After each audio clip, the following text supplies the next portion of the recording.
What she did was really awful. It made me feel quite ill. It was wrong and quite unlawful. I feel queasy still. What she did was quite uncalled for. How could she be so cruel? My friends were all appalled, for she made me look a fool. What she did was out of order. It made me blush and wince. From that instant, I ignored her and haven't spoken since. What she did was really rotten, but what it was, I've quite forgotten. Allow me to describe myself. I live upon a dusty shelf, with other sorts who do the same. I have a title to my name, yet I wear a jacket without sleeves. It's also true I'm not a tree, though that is what I used to be. I'm full of words, but cannot speak. I sometimes vanish for a week, then return to my dear nook. You've guessed it, I'm a library book. So I said to her, listen, you can't come breaking into our nurse's house, smashing up their furniture, eating their porridge and squatting in their beds and expect to get away with it. She didn't have much colour before, but she went very pale at that. Please don't call the police, she begged. Yes, she was begging. Please, I promise I won't do anything like this again.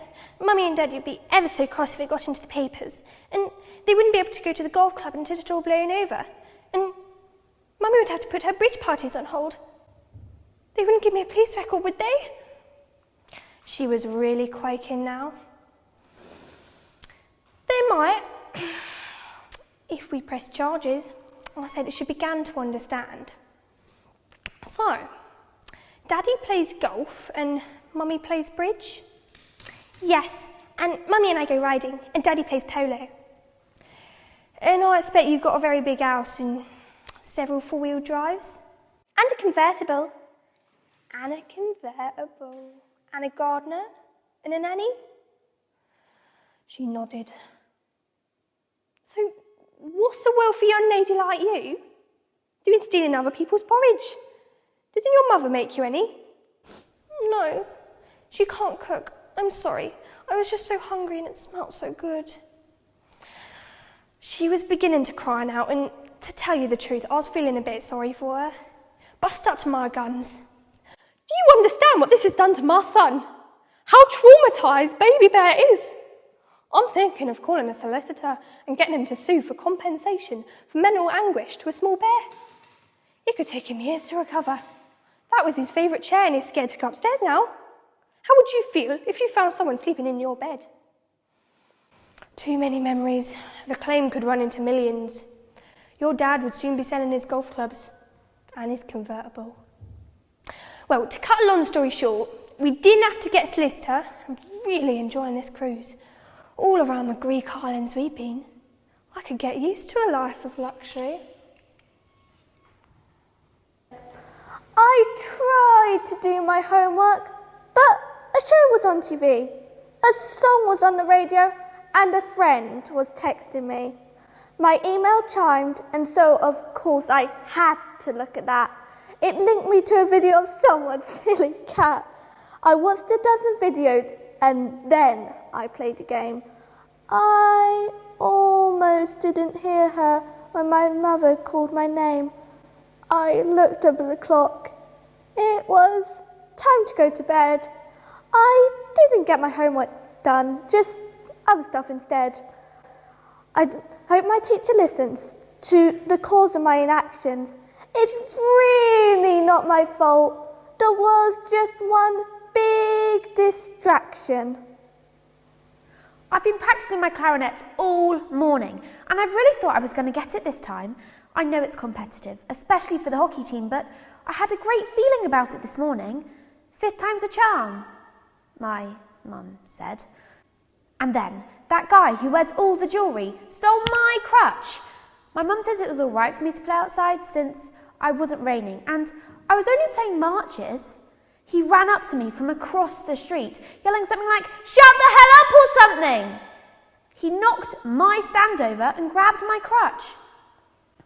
I tried to run after him, but obviously I'm not very fast on one crutch. I had to toss my clarinet under the picnic table. I think one of the keys got bent, but at least I saved it. Anyway, now I have to sort of hop and walk everywhere, and there is no way I'm going to make it to gym on time with only one crutch.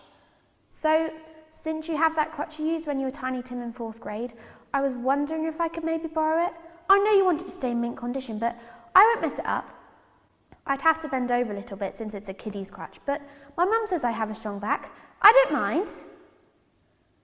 Hey! You're the reason my leg is broken anyway. You're the one who told me to jump off the truck so Taylor would see and fall in love with me.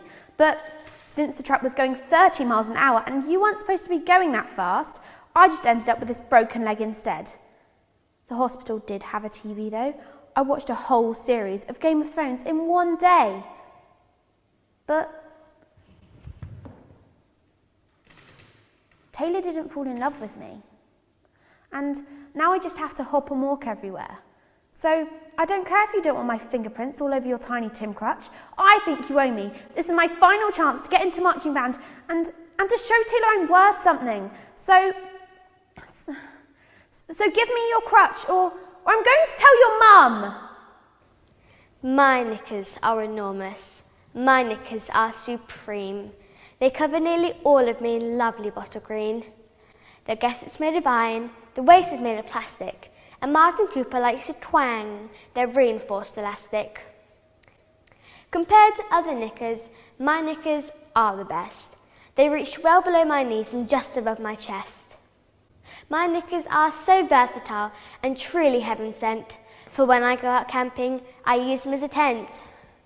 Once travelling on a cruise ship which sank just off Peru, we used my knickers as a boat for passengers and crew. My knickers are remarkable and have a special function to be as big as Birmingham without Spaghetti Junction. Completely indestructible with girders around the back, my knickers can withstand a hurricane or a nuclear attack. Recognised by royalty for quality and size, my knickers have been knighted and they've won the Nobel Prize.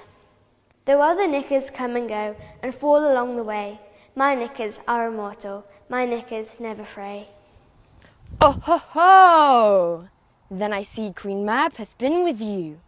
She is the fairies' midwife, and she comes in a shape no bigger than an agate stone on the forefinger of an alderman, drawn with a team of little atomies over men's noses as they lie asleep.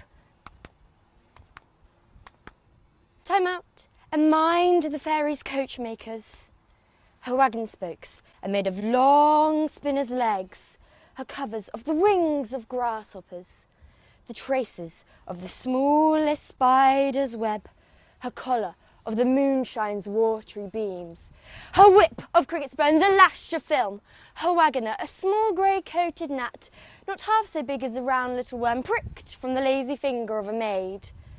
And in this state she travels night by night through lovers' brains, and then they dream of love. O courtiers' knees that dream on curtsy straight, or over lawyers' fingers who straight dream on fees, or over ladies' lips who straight on kisses dream, which oft the angry Mab with blisters plagues, because their breaths with sweetmeats tainted are. Sometimes she driveth o'er a courtier's nose, and then dreams he of smelling out a suit. Sometimes comes she with a tithe pig's tail, tickling a parson's nose as he lies asleep, and then dreams he of another benefice. Sometimes she driveth o'er a soldier's neck, and then dreams he of cutting foreign throats, of breeches, ambuscados, Spanish blades, fell 5 fathom deep. And then anon drums in his ear, at which he starts and wakes, and, being thus frightened, swears a prayer or two, and sleeps again. This is that very Mab that plats the manes of horses in the night, and bakes the elf locks in foul, sluttish hairs, which, once untangled, much misfortune bodes. This is that hag that when maids lie on their backs, that presses them, and learns them first to bear, making them women of good carriage, This is she. I asked the zebra, are you black with white stripes? Or are you white with black stripes? And the zebra asked me, are you good with some bad habits? Or are you bad with some good habits? Are you noisy with some quiet times? Or are you quiet with some noisy times? Are you happy with some sad days? Or are you sad with some happy days? Are you neat with some sloppy ways? Or are you sloppy with some neat ways? And on, and on, and on, and on, and on, and on he went. I will never ask a zebra about stripes again. I tried to do my homework by Ken Nesbitt. I tried to do my homework, but a show was on TV, a song was on the radio, a friend was texting me, my email chimed, and so, of course, I had to look at that. It linked me to a video of someone's silly cat who watched a dozen videos, and then I played a game I almost didn't hear. My mother called my name, I looked up at the clock, it was time to go to bed. I didn't get my homework done, just other stuff instead. I hope my teacher listens to the calls of my inaction. It's really not my fault that the world is just one big distraction. I won't go another step. I won't go another step. I don't believe a word of it. You were always threatening me with wild beasts to make me walk the very soul out of my body when I can hardly put one foot in front of the other. We haven't seen a single lion yet. You cruel beast. You don't care how tired I am or what becomes of me. Always think of yourself. Self, self, self. Always yourself. A man ought to think of his wife sometimes. Aren't you happy with me? You ought to be ashamed of yourself, but you're not. You glory in it. You glory in everything. In making me a slave, making yourself a laughingstock. It's not fair. You get me the name of being a shrew, with your meek ways, always talking as if butter wouldn't melt in your mouth. And just because I look a big strong woman, and because I'm good-hearted and a bit hasty, and because you're always driving me to do things I'm sorry for, afterwards people say, poor man, what a life his wife leads him. Oh, if only they knew. And you think I don't know, but I do. I do. I do. Then why don't we return to our home, to our family, to our friends, and sacrifice the gods as all respectable people do, instead of having us hunted out of the house and home for being dirty, disreputable, blaspheming atheists? Oh, I won't bear it another moment. You used to sit and talk to those dumb, brute beasts for hours, when you hadn't a word from me. Well, if you're fond of animals and your own wife, then you can live with them here in the jungle. I'm going back. I'm going home. Are you going to let me go home? No? Then I'll make my way through the jungle. And when I'm eaten by wild beasts, you'll know what a wife you've lost.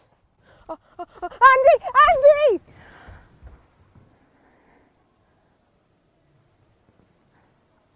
I sent you letters.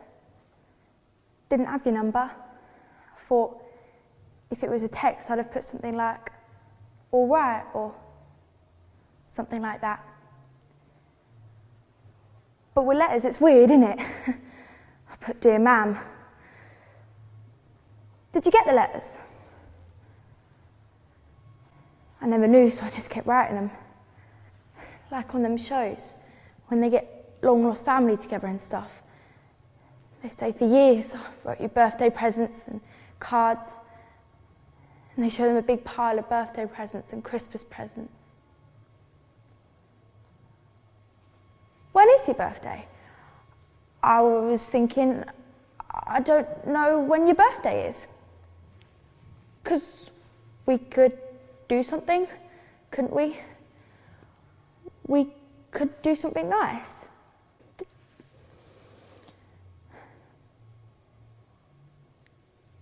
Did you get the letters? I didn't know. Paul can't help with that. He likes his forms. Me and Dash, she's my friend, me and Dash, we laughs about that. But they're not all like him. Social workers. But he is. He'd help you with your reading and that, forms, anything official.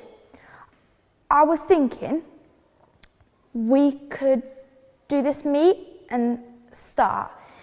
It's a start. Then in time, eventually, we could get back to normal. Got things to do, have you? It's been 3 years! It has, yeah. 15. I'll be 16 next month. I need to talk to you. I'll be 16 next month, and that's when it all changes. Will you give me your number? I could text you.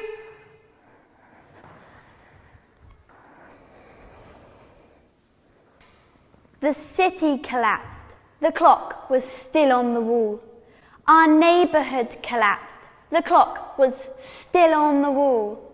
The street collapsed. The clock was still on the wall. The square collapsed. The clock was still on the wall.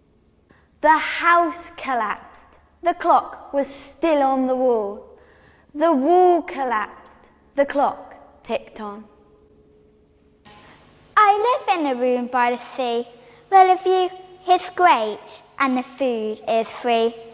Some of the tenants come and go. Some I eat if they're too slow. One end of me is firmly locked. The other end just gently rocks. I live in a room by the sea. It's perfect for an anemone. This is it.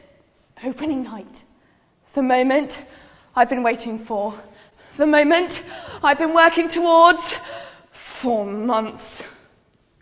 I'm about to tread the boards to become a thespian.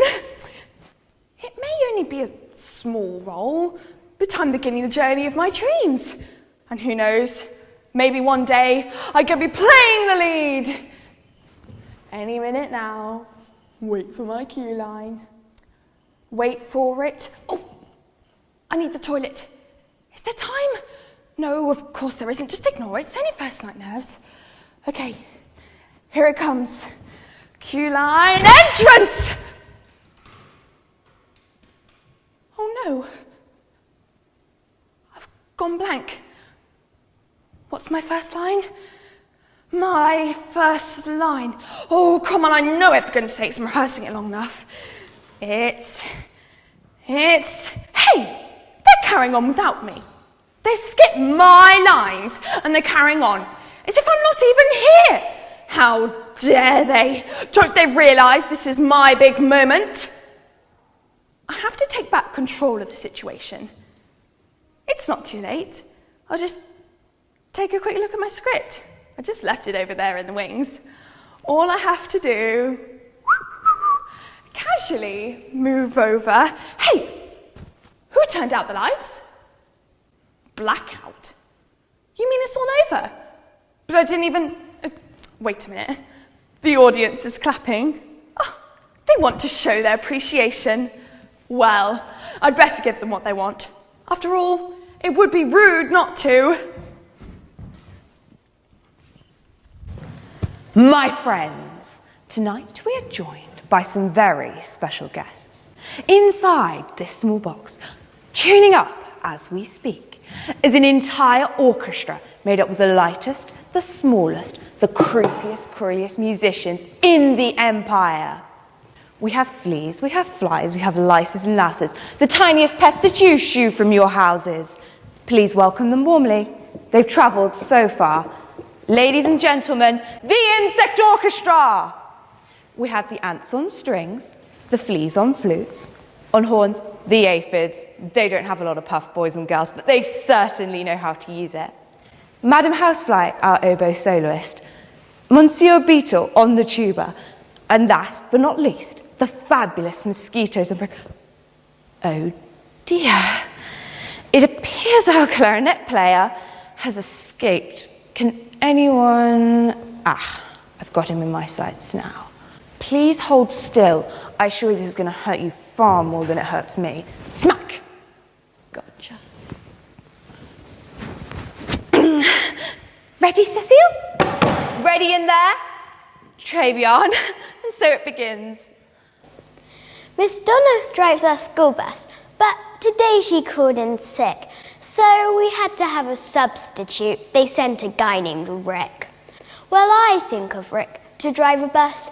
Today must be the first, because he simply couldn't get the thing to shift out of reverse. Now, the bus looked pretty crazy as it pulled up to my stop. All the kids were facing backwards as the air brakes went pop, pop. I climbed up beside the driver, thinking it was kind of cool, then looked back out of the front window until we got to school. How happy some or what other some can be. Through Athens I am thought as fair as she. But what of that? Demetrius think not so. He will not know what all but he do know. And as he errs, doting on Hermia's eyes, so I, admiring of his qualities.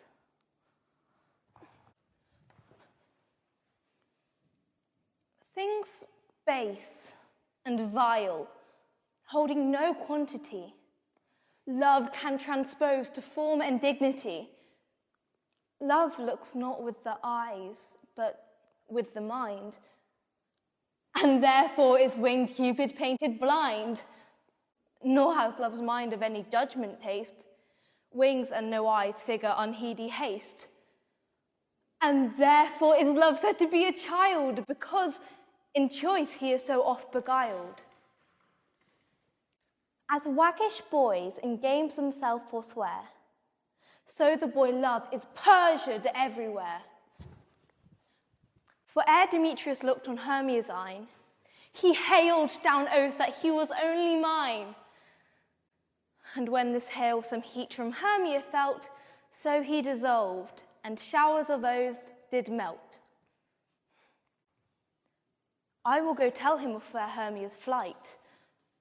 Then to the woods will he tomorrow night pursue her, and for this intelligence, if I have thanks, it is a dear expense. But herein mean I to enrich my pain, to have his sight thither, and back again. Do you ask what the birds say? The sparrow, the dove, the linnet and thrush say, I love and I love. In the winter they're silent, the wind is so strong. What it says, I don't know, but it sings a loud song. For green leaves and blossoms and sunny warm weather, singing and loving all come back together. And the lark is so brimful of gladness and love, the green fields below him, the blue skies above. And he sings, forever sings he, I love, and my love loves me.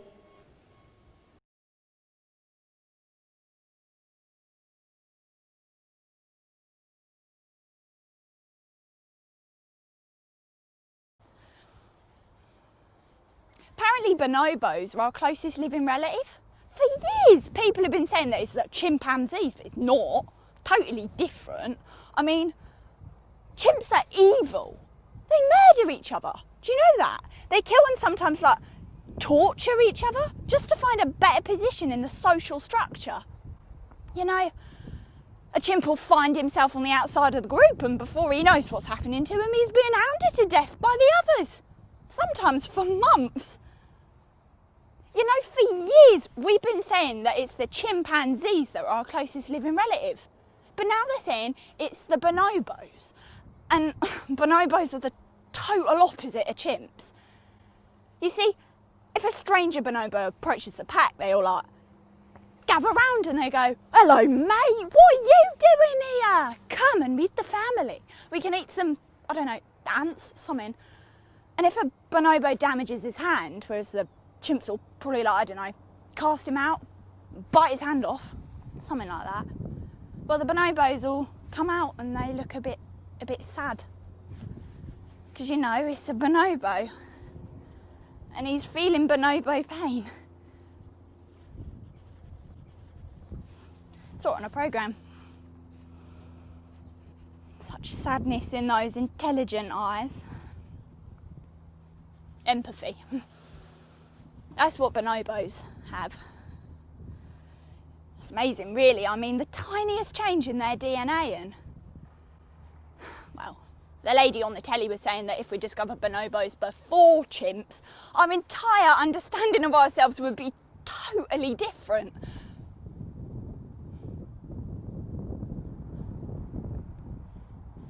You don't care, do you? I could be talking Chinese for all you care. You're amazing. You're unreal. You know, sometimes I don't even think you're human. Yeah, sometimes. You know, sometimes I wonder what you'd do if I killed myself. Right here, in front of you. What would you do? Phil? What would you do, eh? Phil? Phil? Phil, I said, what would you do? Well, that's it. I'm going to do it. I'm going to do it, Phil.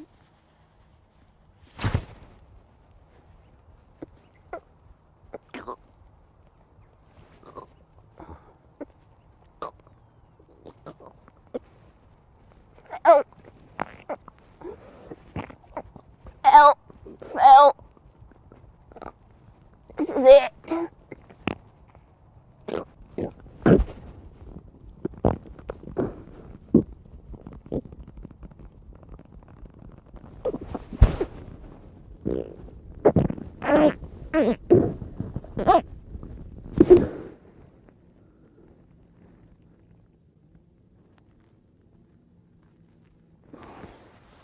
Phil!